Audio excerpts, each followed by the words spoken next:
এটিকে পজিটিভ দেখছি। দোতলা বাস নারীরা চালাচ্ছে, তার যদি চালানোর সক্ষমতা থাকে তাহলে সে চালাবে এবং আছে। আমরা বিশ্বের অনেকগুলো দেশের দিকে যদি তাকাই তাহলে দেখব যে নারীরা তাদের সেই সক্ষমতা দেখিয়েছে। এখন বাংলাদেশের প্রেক্ষিতে যেটি আপনারা বলছেন, আমার কাছে অবশ্যই আমরা কেন পরিবর্তন চাচ্ছি এই মুহূর্তে বাসে, মানে নারীরা বাস চালাবে সেটা কেন মানতে পারছি না। অনেকে সবাই কিন্তু বেশিরভাগ মানুষ কিন্তু এটা সাদরে গ্রহণ করেছে যে নারীরা যদি বাস চালায়, এটা তো আমি খারাপ কিছু দেখছি না। নারীরা কিন্তু আমরা ওবন একটা অ্যাপস ছিল, ও ভাই যেরকম অ্যাপস ওরকম একটা অ্যাপ ছিল নারীদের জন্য। তো নারীরা কিন্তু আপনার রাইড শেয়ার করতো। এটা হুন্ডারের ক্ষেত্রে, কারের ক্ষেত্রে আমরা দেখেছি। অনেক জায়গায় অটোরিকশা মেয়েরা চালায়, ছোটোখাটো বিজনেসও মেয়েরা চালায়। পিঙ্ক বাসটা মেয়েরা চালাচ্ছে, যেহেতু নারীদের জন্য স্পেশালি এটা দেওয়া হয়েছে। তো বর্তমান সরকার এবং আমাদের বাংলাদেশ জাতীয়তাবাদী দলের নির্বাচনী ইশতেহার ছিল যে নারীদের জন্য একটা বাসের ব্যবস্থা করা হবে, নিরাপত্তার কথা চিন্তা করেই করা হয়েছে। বিষয়টা এমন না যে আমরা শুধুমাত্র নারী বাস হলেই নিরাপত্তার বিষয়টা আসে দুভাবে। এক হচ্ছে আমরা সামাজিক অবস্থাটা কেমন রেখেছি, সমাজকে আমরা কোন দৃষ্টিভঙ্গিতে চালাচ্ছি, এবং আমাদের যে পুরুষতান্ত্রিক সমাজে আমাদের যে ভাইয়েরা, আমাদের যে বাবা, আমাদের যে প্রতিবেশী, আমাদের যে সহযোগীরা আছেন, তারা নারীদেরকে যদি সুযোগ দেয় তাহলে আমার মনে হয় এটা কোনো বিতর্কের কারণ হবে না। এখন একটা মহিলা বাস যখন চালায়, আমরা দেখছি যে পুরুষ বাস মানে যারা ড্রাইভার তারা কিন্তু অনেকে দু একজন চাপ দেওয়ার চেষ্টা করে বিভিন্ন দিকে, মানে দেখা যায় অ্যাক্সিডেন্টের একটা সিচুয়েশন ক্রিয়েট করে যে সে সেই লোডটা নিতে পারবে কিনা। বামে কিংবা ডানে দেখা যায় যে ওই অত বড় গাড়িটা চালানোর, আপনি দেখেন যাদেরকে নিয়ে আছে কথা বলছেন, 6 মাস তাদেরকে চালাতে দেন। 6টা মাস চালানোর পর যখন আপনারা এই প্রশ্নটা করবেন যে এই বিষয়টা কেমন হচ্ছে, তখন আপনার উত্তর কিন্তু আপনি পেয়ে যাবেন। আমরা যখন নতুন ড্রাইভ করি, নতুন কিছু শিখি, তখন কিন্তু আসলে ওই পারফেকশনটা আসে না। আবার আমরা একটা নতুন কিছু শিখছি, সেই সহযোগিতাটা আমরা পাচ্ছি কিনা, এটা একটা বিষয়। বেশিরভাগ ক্ষেত্রে দেখা যাচ্ছে যে আমাদেরকে যদি সহযোগিতা করা হয়, সেই জায়গাটা আমরা অনেক তাড়াতাড়ি সেই গন্তব্যে পৌঁছতে পারি। তো সহযোগিতা ছাড়া ওই রাস্তাটা আমাদের ওভারকাম করতে একটু সময় নেয়। হয়তো এখন আমি যদি বলি যে মহিলা দু একজনের একটু চালাতে কষ্ট হচ্ছে, সেটা আরেকটু প্রপার ট্রেন আপ করলে এটা হয়ে যাবে। এটা খুব একটা বড় সমস্যা না। তাদেরকে আমাদের পর্যাপ্ত ট্রেনিংয়ের সুযোগ দিতে হবে এবং তাদেরকে মনিটরিংয়ের মধ্যে রাখতে হবে। তাদের কনফিডেন্স লেভেলটা যেন মানে ডাউন না হয়। সেই জন্য আমাদের যারা ভাইয়েরা, এই যে আপনারা যারা আছেন, আপনারাও সেই সহযোগিতার মানসিকতা রাখবেন, তাহলে মেয়েরা এগিয়ে যাবে। জি, ধন্যবাদ। আসলে বর্তমান প্রেক্ষাপটে আরেকটু বিষয়ে যাব যে আপনি নারীদের নিয়েও সংসদীয় কথা বলেছেন বা নারীদের নিয়ে বিগত দিনেও অনেক কাজ করেছেন, ছাত্রদলে থেকেও আমি দেখেছি। এই ক্ষেত্রে সামনে কী চিন্তাভাবনা রয়েছে নারীদের নিয়ে?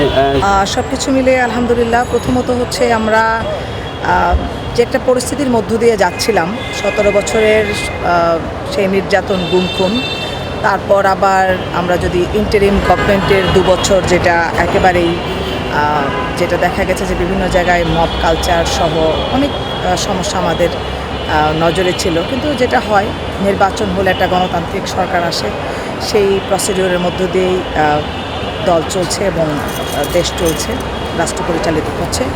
এটাকে অবশ্যই আমি পজিটিভ দেখছি। তবে 6 মাসের মধ্যে আমাদের যেই নির্বাচনী ইশতেহার অনুযায়ী পাশে থাকার কথা ছিল, জনগণের সাথে আমাদের যে প্রতিশ্রুতি ছিল, আমরা সেই প্রতিশ্রুতি পালনে সবাই বদ্ধপরিকর।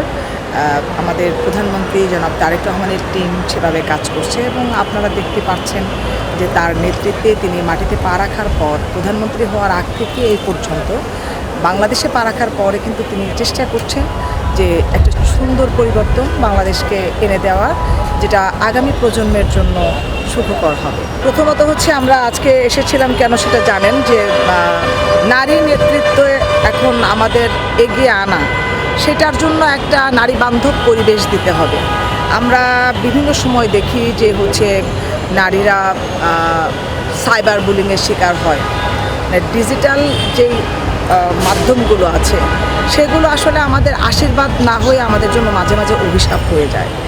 আমরা একটা কথা বললাম, সেটা ধরেন, আমি শুধু আমার কথা বলছি না, আমি জামায়াত, এনসিপি কিংবা অন্য দলের কথা বলছি, সবার ওভারঅল কথা বলছি, মেয়েদেরকে নিয়ে একটা কথা বললেও একটা ভুল হতে পারে, কেউ তো আমরা ভুলের ঊর্ধ্বে না, আমরা তো কেউ হচ্ছে গদ বাঁধা কোনো বই না, যেখানে বইও তো প্রিন্টিং মিস্টেক হয়, সেই জায়গায় আমরা মানুষ, আমাদের মধ্যে ভুলভ্রান্তি হতে পারে। কিন্তু সেই যখন আমি দেখি বিভিন্নভাবে এই সমালোচনাটা একদম পার্সোনাল অ্যাটাক করা হয়, চরিত্র নিয়ে করা হয়, একটা মানুষ হয়তো সেই এগুলোর সাথে না, তারপরেও দেখা যায় এআই কিংবা বিভিন্নভাবে তাকে হ্যারেস করার একটা মানসিকতা পোষণ করা হয়। তো এই জায়গাটার জন্য আমি বলবো নারীদেরকে এগিয়ে আনতে হলে এখানে আমাদেরকে অনেক বেশি কঠোর হতে হবে। আইনি পদক্ষেপ যেগুলো নেওয়ার কথা সেগুলোকে আমরা কিছু প্রপোজাল দিয়েছি, এগুলোকে আরও যেন সংশোধিত করে তারপর আইনগুলো আনা হয় এবং সেই আইনগুলোর যথাযথ প্রয়োগ, সেই প্রয়োগের ক্ষেত্রেও যেন সহজ উপায়ে 999-এ কল দিয়ে যেরকম এখন মানুষ একটা বিপদে পড়লে আপনার সাইবার সুরক্ষা পাচ্ছে, আপনার ডিজিটাল সুরক্ষা পাচ্ছে, ডিজিটালি আপনার যে সুবিধাটা ওরা চাচ্ছে প্রশাসন থেকে সেটা কিন্তু 999-এ পাচ্ছে। আরও কিছু অ্যাপস আছে যেগুলো যেমন এখন নতুন করা হয়েছে হ্যালো ডিসি। তো এরকম আমরা চাই যে নারীদের সুরক্ষার ক্ষেত্রে এমন কোনো একটা অ্যাপস থাকুক যে অ্যাপসে সে তার প্রবলেমটা জানাবে যে আমার এরকম সাইবার বুলিং হচ্ছে, কিংবা এই জায়গা থেকে আমার এই ফেসবুক কিংবা এই কন্টেন্ট ক্রিয়েটর এটা বলেছে, সেটাকে নিয়ে যেন সাথে সাথে ওই টিম কাজ করতে পারে। অর্থাৎ প্রসেসিংটা যেন আমাদের দীর্ঘ না, মানে একেবারে সংক্ষিপ্ত উপায়ে, একেবারে দ্রুত উপায়ে যেন নারীরা তাদের সমস্যাগুলো সমাধান করতে পারে এবং তাদের জন্য ফিউচারে তাদের জন্য পরিবেশটা এমন থাকে নারী বান্ধব, তারা যেন সমাজের মধ্যে কেউ যদি ডাক্তার ইঞ্জিনিয়ার হতে চায়, কেউ যদি রাজনীতিবিদ হতে চায়, কেউ যদি অভিনেত্রী হতে চায়, সেক্ষেত্রে যেন তাদের কাজের পরিবেশটা নিয়ে কোনো ধরনের সুরক্ষাহীনতায় না ভোগে, তারা যেন তাদের কাজের জন্য বিভিন্ন সময় যেই অশ্লীল ট্রলের শিকার হয় সেটা যেন না হয়।